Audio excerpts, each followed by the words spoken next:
Have you ever listened to a hypnosis or meditation audio and thought, wait, am I doing this right? Like, was I supposed to feel something? Was I supposed to go totally blank? Was I supposed to float out of my body and come back with glowing skin and a peaceful personality and the ability to meal prep? Because if so, you're definitely not alone.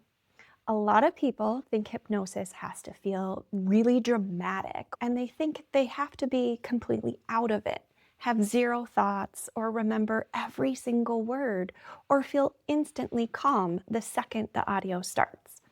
And then if their mind wanders, they think, well, great, I failed hypnosis, which is very rude of the brain, honestly.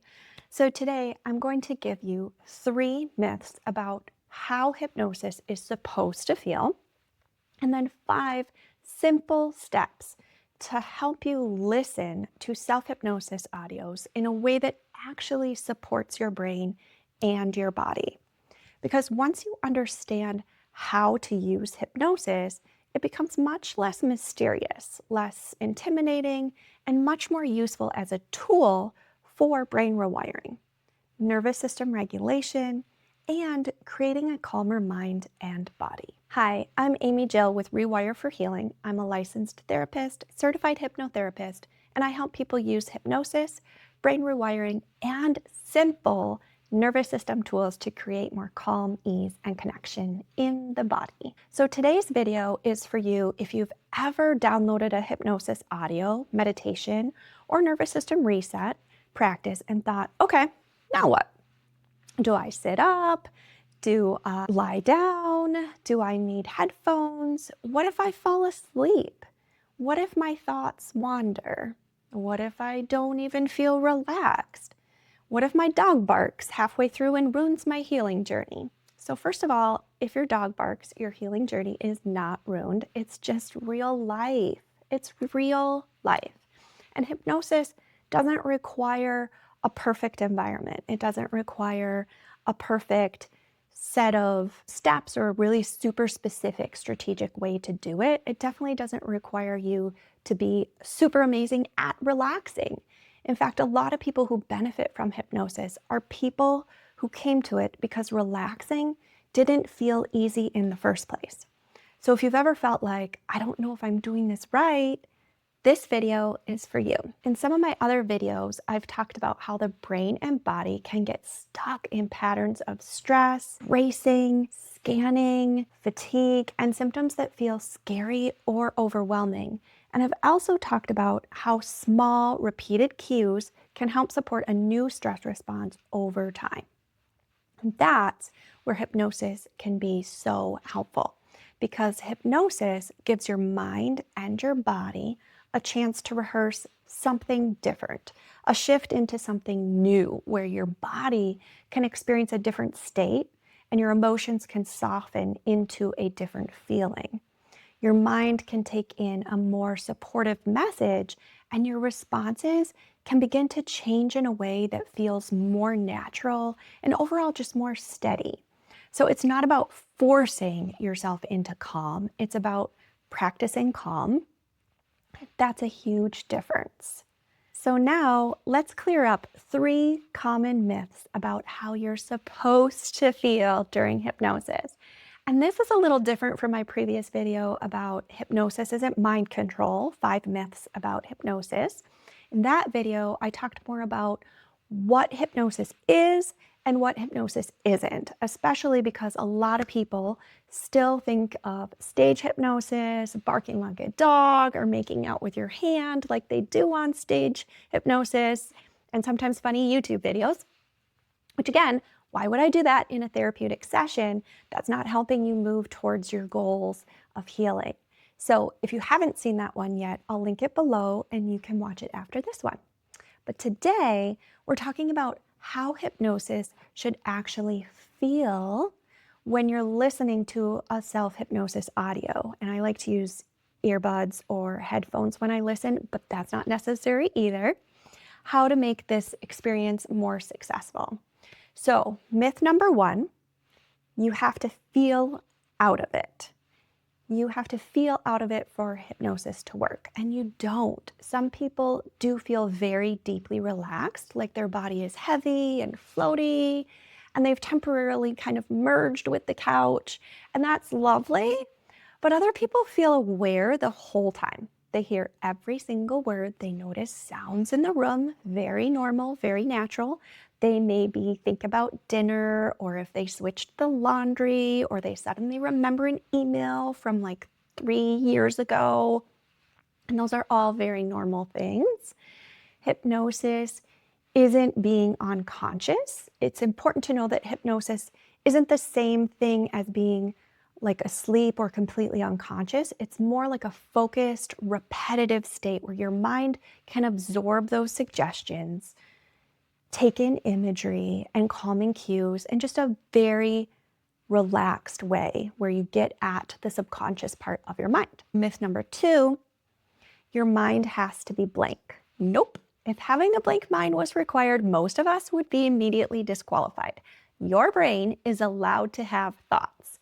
Your goal isn't to wrestle your thoughts to the ground and say, be calm now. And that's why I love hypnosis, because it's a little different than meditation in that way. So the goal is to notice when your mind wanders. Gently come back to your voice, the image, the breath, what you're listening to, or the feeling in your body. And that gentle return is just part of the practice.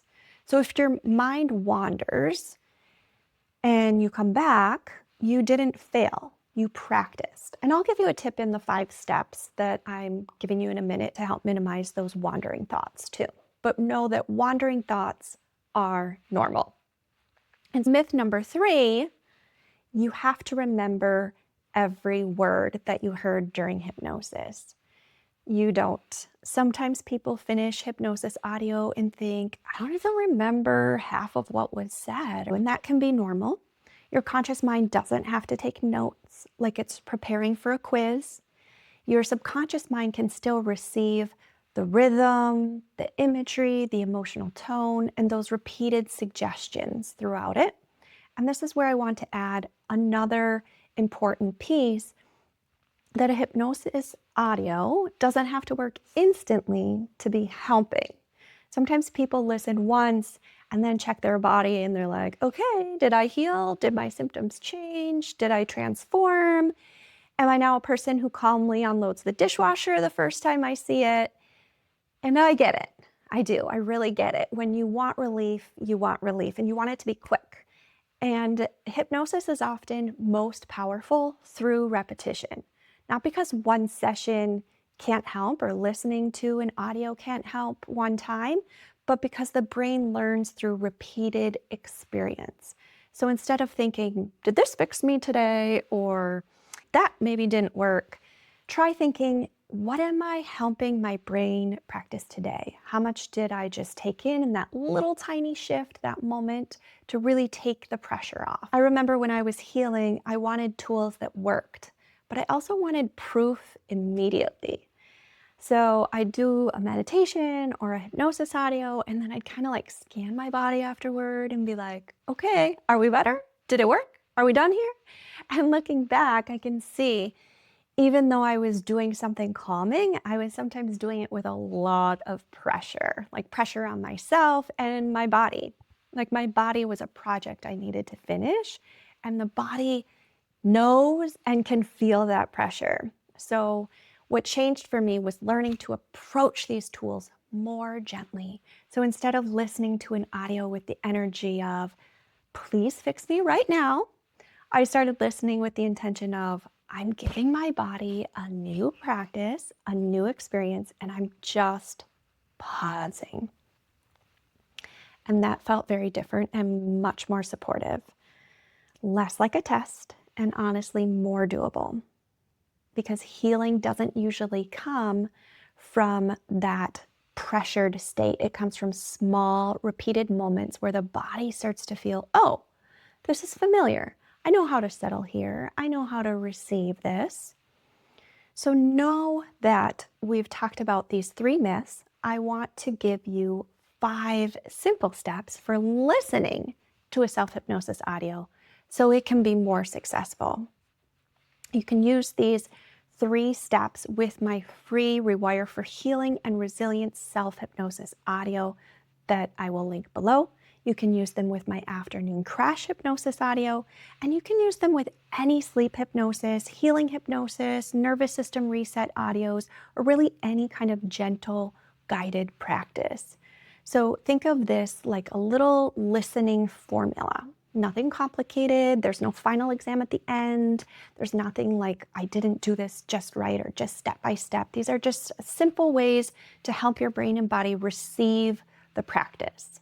This is the 5-step listening method. First step is choose the time.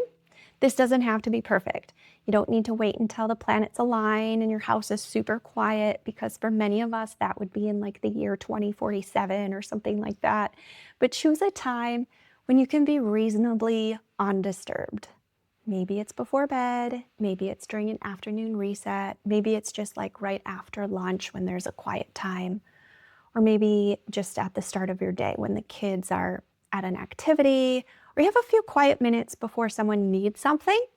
Step 2 is set a gentle intention before you start listening. Before you press play, say something simple like, I'm going to give my body a calm signal, or I don't have to do this perfectly, or maybe it's just, I'm going to really just be in the present moment and listen and receive. And this matters because it changes the energy behind the practice. So instead of listening with that pressure that we talked about, you're listening with permission. You're not trying to force your body into calm. You're creating the conditions for your brain and body to receive something new. Step 3, let your body be supported. You can sit, you can lie down, you can recline, let your shoulders soften. Just briefly be aware, don't hyper-focus in, but briefly be aware if you're clenching your jaw. Let your hands rest somewhere comfortable. Try not to crisscross, have your arms or legs crossed. No crisscross applesauce. Maybe relax your shoulders, just like 2%. Notice. Maybe your breath slows a little, or your mind gets quiet for just like half a second before it starts making a grocery list. And that still counts. This goal isn't to force your body to relax. The goal is to let your body know, I can be supported in this moment. Number 4, try not to chase the feeling. This is probably the most important one. When you listen, try not to keep checking. Is this working? Am I relaxed yet? Do I feel different? Because that kind of checking can keep the stress response active. It's like trying to fall asleep by repeatedly asking yourself, like, am I asleep yet? Am I asleep yet? Am I asleep yet? Very effective if your goal is to remain wide awake and slightly annoyed, but instead just let this audio be something you're receiving. And if your mind wanders, gently come back. Sometimes I like to say in my head, not now. Not now. If those thoughts come in, just say, not now. And then lastly, step 5 is repeat it. This is where the real brain rewiring happens, because one listen can feel really good, but repeated listening helps the brain and the body become more familiar with the state that you're practicing. So calm, safety, energy, and ease can all start to feel more natural and accessible over time. So if you're using a free calming audio, you might listen daily for a week or 2. If you're using an afternoon crash audio, you might listen at the same time of day for several days in a row. It doesn't have to be the exact time. So your body learns this is the part of the day where we reset instead of pushing harder. And then that repetition creates a pattern. And then patterns are what the brain really understands. So why does listening this way help? Because hypnosis works when your brain and your body feel safe enough to receive.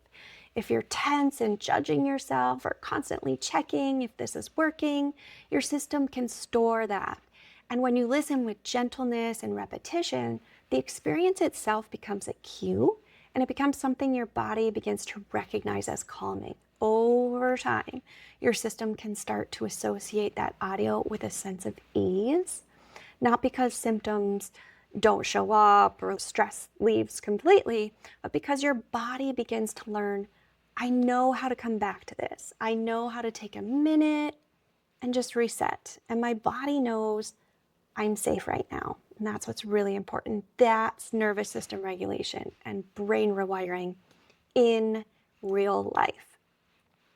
Remembering that your brain learns through repetition. So any sort of reinforcement, I want to say that very clearly. A lot of people come into hypnosis wondering if they're doing it right, or they might worry they're not visualizing well enough, or they're not focused enough, or something is missing.